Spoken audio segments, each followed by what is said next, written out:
안녕하세요. 오늘은 ESG 초과 수익 논쟁, 좌초 자산, 글로벌 그린 뉴딜에 대해서 설명을 드리도록 하겠습니다. 이 내용 관련해서는 예전에 설명드렸던 내용이 이제 한두 장 중간에 들어가 있을 수가 있습니다. 그래서 먼저 이제 ESG 수익률에 대해서 이제 S&P에서 2020년 12월 31일부터 2021년 5월 17일까지 이제 조사한 내용인데요. S&P 500과 비교해서 이제 ESG 상장지수 펀드를 이제 비교를 했습니다. 그래서 이제 규모가 있는 그 펀드들을 대상으로 했기 때문에 그렇게 많지는 않은데요. 27개를 조사를 했고 그 중에서 16개가 S&P 500보다 더 나은 성과를 보였다. 이렇게 보실 수 있겠습니다.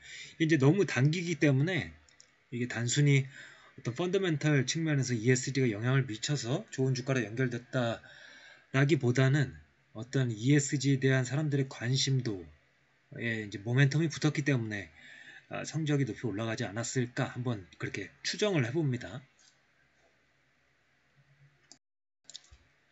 그 다음에 요거는 이제 최근에 ESG 관련돼서 많이 회자되는 연구인데요. 록펠러 에셋 매니지먼트의 지원을 받아서 뉴욕 스턴 비즈니스 스쿨에서 진행한 연구입니다. 1000개 이상의 논문, 학술 논문을 조사를 했고, 그러니까 이제 메타 연구죠. 그리고 이제 아래 그래프를 보시면은 여기서는 이제 2016년부터 20년까지의 245개 연구에 기초를 한 내용이다 이렇게 나와 있습니다. 그래서 이제 왼쪽에는 이제 코퍼릿 이제 운영 관점에서 이야기를 하고 있고요. 이거는 이제 ROA, 그다음에 주가와 ESG가 어떤 관계가 있는지를 보여주는 거고요. 오른쪽은 이제 투자 관점에서 알파나 샤프 비율과 ESG의 관계를 이제 보여주고 있습니다. 그래서 이제 왼쪽을 보시면은 58%가 긍정적인 관계가 있다. 13%가 중립적인 관계, 21%가 혼합적인 관계, 8%가 부정적인 관계를 이제 도출을 했다.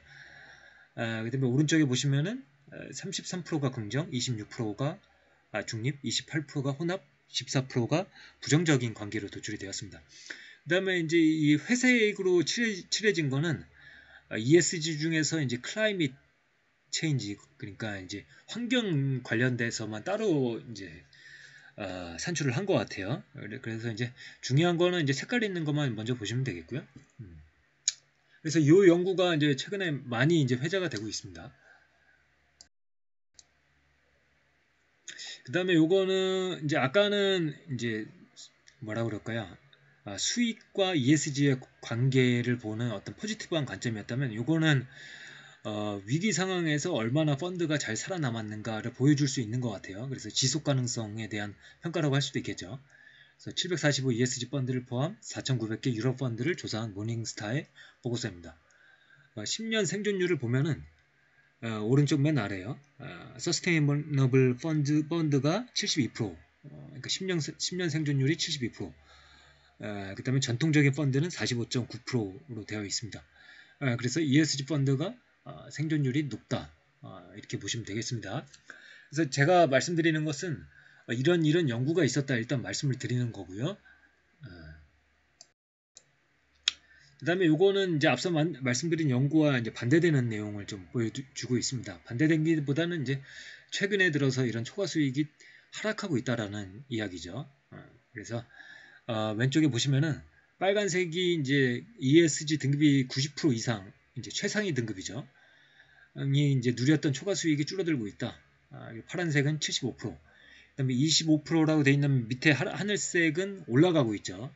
그래서 ESG로 인한 어떤 초과 수익 변별력은 줄어들고 있다라는 것이죠. 그리고 이제 오른쪽 같은 경우에는 이제 환경 관련돼서만 따로 조사를 한 겁니다. 역시 이제 줄어들었다가 오히려 이제 반대로 방향으로 나가는 걸 볼 수가 있죠. 그래서 이제 여기서는 이야기하는 게 결국에는 ESG가 펀더멘탈에 대해서 큰 영향을 주기보다는 결국에는 어떤 마케팅 이슈였을 가능성이 있다. 이렇게 해석할 수도 있겠죠. 그래서 이제 모멘텀이 다 반영되고 나면은 그것으로 인한 초과 수익은 줄어들 수가 있는 거죠.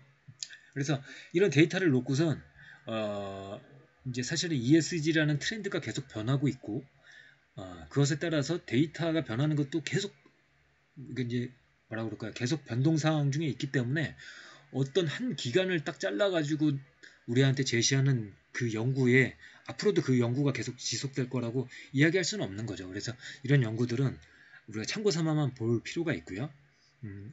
우리가 할 수 있는 것은 최대한 인과적으로 해석하려고 하는 것입니다. 과연 ESG가 인과적으로 주가와 어떤 고리를 갖고 있는가, 연결고리를 갖고 있는가 이런 걸 살펴보는 거죠. 그래서 ESG와 기업 가치의 관계에 대해서 맥킨지에서 이제 이런 이야기를 했습니다. Five ways that ESG creates value. 그러니까 ESG가 밸류를 창출하는 5가지 방식, 경로를 보여주는 거죠. 첫 번째는 매출이 성장한다. 예를 들어서 정부 당국이 ESG가 높은 기업은 신뢰를 할 수가 있고 공공 민간 인프라 프로젝트에서 심사 점수를 높게 받을 수가 있는 거죠. 두 번째는 소비자들이 그런 기업들을 신뢰할 수 있다. 그렇다면 친환경 제품에 대한 소비자들의 지불 의사가 높아질 수가 있고 이것이 기업의 수익으로 연결될 수가 있다라는 거죠. 하나는 성장의 관점이고요. 두 번째는 비용을 절감시킬 수 있다. 그러니까 원자재 비용이라던가 탄소 비용 같은 것들을 절감시킬 수 있다는 거죠. 그 다음에 규제 감소, 규제 압력을 피해서 더 큰 전략적 자유 달성을 할 수 있다. 최근에 다 이러는 흐름으로 가고 있죠. 유럽에서 탄소 배출에 대한 규제를 한다던가 조금 이따 말씀을 드리겠습니다. 그래서 이런 환경 변화와 맞물려서 이렇게 맥킨지가 조사한 5가지 어떤 경로가 힘을 발휘할 가능성이 높다라고 저는 생각이 됩니다.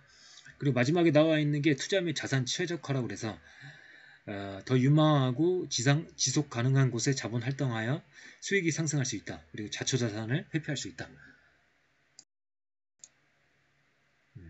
그래서 이제 세계 각국에서 탄소 배출 규제를 이제 하려고 하죠. 특히 이제 유럽에서 탄소 국경세를 만들어서 유럽에서 탄소 배출을 절감에 힘쓰고 있는 기업들이 손해를 보지 않도록 하겠다. 그래서 우리나라가 예컨대 유럽 기업보다 탄소 배출량을 많이 배출하면서 싼 가격에 유럽에 수출을 하려고 그러면 유럽에서 세금을 매기겠다는 거죠. 그래서 이제 미국도 최근에 이런 흐름에 동조를 하고 있고요. 하지만 이제 기존에 탄소를 많이 배출하는 화석 연료 기반의 산업을 많이 운용하고 있는 중국과 인도, 동유럽 국가들은 반대를 하고 있죠. 그러나 어쨌든 커다란 흐름은 일단 코로나가 기후 문제의 심각성을 일깨웠고 전 세계적으로 기상 변동에 시달리고 있기 때문에 앞으로 가면 갈수록 탄소를 줄여야 한다는 데에는 세계의 공감대가 모여갈 것이다라고 저는 보고 있습니다. 그래서 밑에 표는 주요국의 탄소 국경세를 전망한 내용이고요. 이거는 참고로 보시면 되겠습니다. 그 다음에 이것도 이제 많이 회자되고 있는 내용이죠. 저는 요거 이제 파이낸셜 타임스의 기사를 참고를 했는데요. 그 내용을 보면은 이제 온실가스 감축, 대체 에너지 발전 비용 하락, 사회 변화 등등에 의해서 탄소 배출에 대한 규제가 시작이 되는 거죠. 그래서 파리 기후 협약에 따르면 2100년까지 우리가 기온 상승을 2도 이내로 막아야 된다라는 거죠. 그런 시나리오에 따르면은 인류에게 주어진 탄소 배출 예산은 1200기가톤이라고 합니다. 반면에 우리 이제 기존의 국제 석유 회사라든가 이런 기업들이 이미 투자해 놓은 그 석탄, 석유, 천연가스에 배출될 수 있는 자산 탄소량이 2910기가톤이라고 하죠. 그러니까 2도 내에서 막는다는 시나리오 하라면은 결국에는 탄소량의 1710기가톤을 발생시키는 자산은 좌초할 것이다. 그러니까 완전히 우리가 쓰지 못하는 거죠. 인프라는 투자를 해놨는데 그것이 발생시키는 탄소량이 많기 때문에 결국에는 쓰지 못하는 자산이 될 것이고 그것을 일컬어 좌초자산이라 한다. 그래서 국제석유회사는 3,600억 불, 약 400조의 손실을 볼 것이다. 이렇게 보는 거죠. 근데 이것도 2100년까지 2도까지 막는다라는 시나리오에서 우리가 이야기를 한 거거든요. 그래서 사실은 지난 몇십 년간 우리가 탄소 배출량을 늘려오면서 기온이 상승한 게 뭐 1.5도 정도 된다고 그러거든요. 그러니까 만약에 이제 이거를 2도가 아니라 1.5도 이내로 막는다라고 시나리오를 짜고 그것에 맞춰서 탄소 배출량을 규제를 하면은 자초자산은 훨씬 더 늘어날 수가 있겠죠. 그래서 이런 관점에서는 우리가 기존의 화석연료에 대한 어떤 그런 자산에 대한 투자 하기는 어렵다는 거죠. 그래서 우리가 이런 패러다임 시프트에 빨리 적응을 해야 된다고 말씀을 드리고 싶고요. 그다음에 업종별 탄소 배출량. 이제 우리나라는 수출을 많이 하기 때문에 결국에는 탄소 배출에 대해서 우리도 신경을 쓰지 않을 수 없습니다. 그래서 가장 먼저 이제 타격을 받는 게 철강, 발전, 석유화학 등등이 되겠습니다. 그 노란색은 이제 국민은행의 이제 익스포저고요. 이게 사실은 이제 국민은행의 지속가능 경영 보고서에 나와 있는 업종별 탄소 배출량입니다. 그래서 업종별 탄소 배출량만 보시라고 한번 가져와 봤고요. 그 다음에 이제 우리나라에서도 에너지를 이제 생산하는 데 있어서 원전이냐 아니면 대체 에너지냐를 놓고서도 이제 설왕설래가 많지 않습니까? 근데 이제 예를 들어서 원전에 반대하시는 분들은 너무 위험하다, 밀집도가 높다, 일본에 비해서 원전이 너무 많다, 그리고 원전 주변에 인구수도 너무 많다. 그래서 우리는 이제 원전 하나만 터져도 이제 멸망할 수 있기 때문에 이제 너무 위험하지 않느냐 이런 관점인 거죠. 그 다음에 이런 관점을 또 이제 뒷받침하는 것이 태양광과 원자력의 이제 크로스하는 지점이 2028년이라는 거죠. 결국에는 태양광도 생산 단가가 떨어지고 있고 원자력은 안전에 대해서 계속 신경을 써야 되기 때문에 발전 단가가 계속 올라가고 있는데 결국 이것이 크로스하게 된다. 그렇다면 그 시점을 우리가 맞기 전에 그 이전에 먼저 준비를 해야 된다. 이런 관점인 거죠. 근데 이제 이런 관점이 이제 미국 같은 경우에는 좀 더 잘 적용이 될 수 있을 것 같아요. 왜냐면은 원자력하고 태양광의 어떤 비용 차이가 많이 발생을 하고 있거든요. 이미 태양광 발전 단가가 많이 떨어졌죠. 근데 이제 요거는 한쪽의 자료고 IEA 보고서에 따르면은 우리나라 같은 경우에 2025년에 원전의 균등화 발전 단가가 53.3달러. 반면에 태양광은 대규모를 가정을 하더라도 96달러라고 이제 추정을 하고 있죠. 결국에는 이제 2배 차이가 나는 겁니다. 반면에 이제 미국 같은 경우에는 2025년에 태양광을 통해서 대규모로 설치를 하고선 생산을 했을 때 34달러에서 54달러까지 줄어든다. 그러니까 미국과 달리 한국에서는 태양광이 아직 경쟁력이 없다. 이런 관점도 있는 것이죠. 근데 이제 사실은 우리가 좀 더 큰 관점에서 이제 볼 필요가 있을 것 같습니다. 이제 글로벌 그린 뉴딜이라는 제러미 리프킨이 쓴 책이 있는데요. 그 책의 내용을 제가 이제 요약을 해봤습니다. 그래서 사실은 유럽에서 이러한 그린 뉴딜 관련된 그런 연구라던가 그런 시행이라던가 이런 것들이 가장 빨랐는데요. 거기에 이제 여러 프로젝트에 제러미 리프킨이 참여한 다음에 이를 바탕으로 해서 이제 책을 낸 거거든요. 그래서 이 책을 보시면은 여러 가지 돌아가는 상황이라던가 인사이트를 얻을 수가 있고요. 상황의 변화가 이미 이렇게 가고 있기 때문에 우리가 적극적으로 이러한 그린 뉴딜에 참여를 해서 이제 차세대 산업이라던가 수출 상품을 키워야 되지 않을까 이런 생각이 듭니다. 그래서 일단은 이제 글로벌 그린 뉴딜로 간다고 했을 때 제러미 리프킨은 이것은 이제 거대한 인프라를 이제 구축하는 것이라고 보고 있거든요. 그래서 이제 IT 측면에서 광대역 통신망을 깔고 빅데이터, 디지털 커뮤니케이션을 통해서 데이터를 우리가 자유스럽게 보내고 받을 수 있는 그런 시스템을 구축을 해놔야 되고요. 그 다음에 에너지는 석탄이 아니라 태양광이라든가 풍력이라든가 이런 신재생 에너지를 로 바꿔야 된다. 그리고 이제 화석 연료는 이제 처음에는 보조만 하겠죠. 그러다 비중이 바꿔가겠죠. 그래서 이제 에너지가 바뀌게 되고, 그 다음에 예를 들어서 이제 건물 같은 곳에서는 탄소제로 전력 생산 건물이다. 그래서 이곳은 아까 말씀드린 이 데이터가 모이는 지점이기도 하고요. 그 다음에 에너지를 발전하는 지점이기도 하고 에너지를 저장하는 곳이기도 합니다.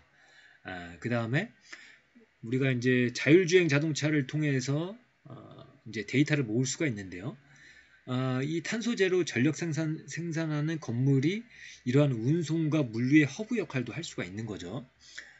그래서 이를 통틀어서 다 연결을 해가지고 인프라를 만들어내는데 그 인프라는 중앙 집권적 네트워크가 아니라 분산형 네트워크다. 분산형 네트워크여야만 어떤 공격에 잘 무너지지 않을 수 있다. 이런 관점을 가지고 있고요. 근데 기본적으로 이제 신재생 에너지라는 것이 어떤 태양광, 풍력이라는 게 어떤 한 지점에서 이제 그 전력을 생산하지 않습니까? 어떤 집에서도 자기 집을 위해서 생산을 하는 거고요. 그러니까 필연적으로 분산형의 형태로 갈 수밖에 없습니다. 분산형 네트워크로 갈 수밖에 없고, 그리고 그 분산형 네트워크는 또 중앙에서 그 데이터를 또 확보할 수 있도록 중앙의 네트워크에 잘 붙였다가 잘 떨어졌다가 이게 이제 가능해야 된다라고 보고 있는 거죠. 그리고 그런 분산형 네트워크에서 탄소 제로 전력 생산 건물이 중요한 역할을 한다. 이러한 시스템으로 보시면 되겠습니다. 그 다음에 이제 이 사업을 진행하는 어떤 비즈니스 모델도 제공을 하고 있는데요. 이거는 민간 기업이 하기 힘들다. 왜냐면은 이 태양광을 생산하고 이러는 것들이 어떤 자택에서도 할 수 있지 않습니까? 그러다 보니까 개인정보랑 다 연관이 돼 있기 때문에 민간에 넘기면 좀 위험하다 이런 관점이 있는 것 같고요. 그 다음에 이제 자신들의 이득을 위해서 이제 하는 경향이 있기 때문에 이거는 사실 공공이 하는 게 맞지 않느냐 이런 관점이고요. 근데 여기에 또 이제 공적인 자금을 투입하는 게 또 이제 부담스러운 것이 이제 정부 부채 비율이 올라갈 수가 있다라는 거죠. 그래서 제러미 리프킨은 이런 사업을 하기 위해서는 일단 미국 기준으로 해서 국방비를 좀 줄이고 일부를 이제 뉴딜 정책으로 돌려야 된다. 그린 뉴딜로 돌려야 한다. 왜냐면은 앞으로는 이제 국방 못지않게 기후변화라는 게 굉장히 큰 리스크가 된다라는 거죠. 국가의 생존에 있어서. 그렇기 때문에 일부의 자금은 그렇게 돌려야 되고, 그 다음에 이제 화석연료 자산에 이제 보조금을 계속 지급을 하고 있는데, 그 보조금도 일부 줄여서 돌려야 된다. 이제 그린 뉴딜 쪽으로 돌려야 된다. 이렇게 보고 있고요. 그 다음에 한편으로는, 이 연금, 기금, 그러니까 우리나라로 치면 국민연금 같은 그런 연금들이 세계적으로 많지 않습니까? 그 연금 기금의 자원을 다 모아서 그 다음에 이걸 이제 설치하고 운영하고 거기서 수익을 내는 그런 이제 민간 ESCO 혹은 에스코 어떻게 발음하는지 모르겠습니다. 요 이제 민간 기업이 있는 거죠. 요 기업이 연금 기금에서 재원을 조달해서 이제 신재생 에너지 관련된 설비를 설치를 하고 이를 통해서 에너지 절감을 하면은 거기에서 수익이 발생하지 않습니까? 그거를 통해서 다시 되돌려 받는 거죠. 이렇게 한다.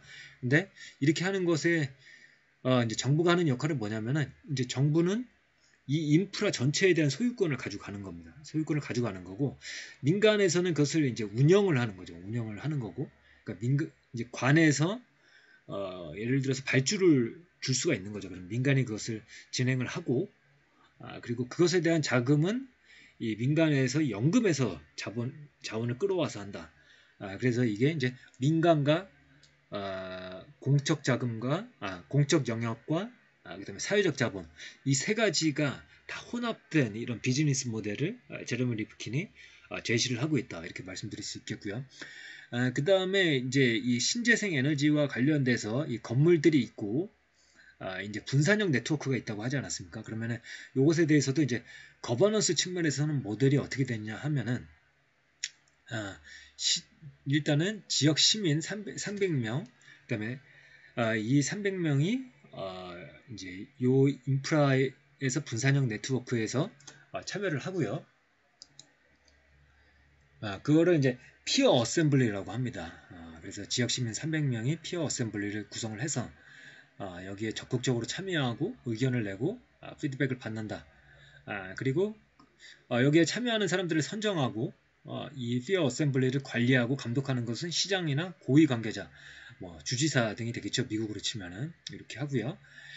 그 다음에 이 피어 어셈블리에 대해서 지역 대학들이 기술적인 의견을 제공을 한다. 그래서 이 대학들은 이 대학의 연구소, 그 다음에 상업 및 기술연구소, 싱크탱크, 연구기관, 자선재단 등으로부터 정보를 모아서 이 피어 어셈블리에 제공을 하는 역할을 하게 되는 거죠. 그래서 이제 ESG서부터 뭐 여러 가지 환경 변화를 통해서 제가 말씀드리고 싶은 것은 거대한 축이 움직이고 있다. 그러니까 이제 기존의 패러다임에서 빨리 벗어나야 된다. 언제까지 화석연료에 기반할 수도 없고 그렇기 때문에 물론 우리나라가 이제 2008년 이후에 금융위기 이후에 사실은 녹색 경제다 뭐다 이제 말이 많았지만은 그 이후에 사실은 10년 동안 지지부진했었죠. 하지만 이제는 완전히 싹을 틔울 때가 됐다. 이쪽으로 빨리 움직여서 우리가 이제 파일을 차지해야 된다. 이런 말씀을 드리고 싶습니다. 좀 약간 좀 세속적인 의견 제시일 수도 있겠습니다. 하지만 뭐 사실 궁극적으로 보면은 사실은 우리가 국민국가 단위의 이런 정신 세계에서 벗어날 필요도 있겠죠. 왜냐하면 이게 인류가 공동으로 대응을 해야 되는 문제이기 때문에 사실은 이렇게 벗어날 필요가 있는데 그거는 이제 장기적으로 봤을 때 우리가 그렇게 국제사회를 이끌고 가야 되고요. 또 그 한편으로는 우리가 뒤처지지 않게 노력을 해야 되겠다. 이렇게 말씀드리면서 오늘의 이야기는 마치도록 하겠습니다. 감사합니다.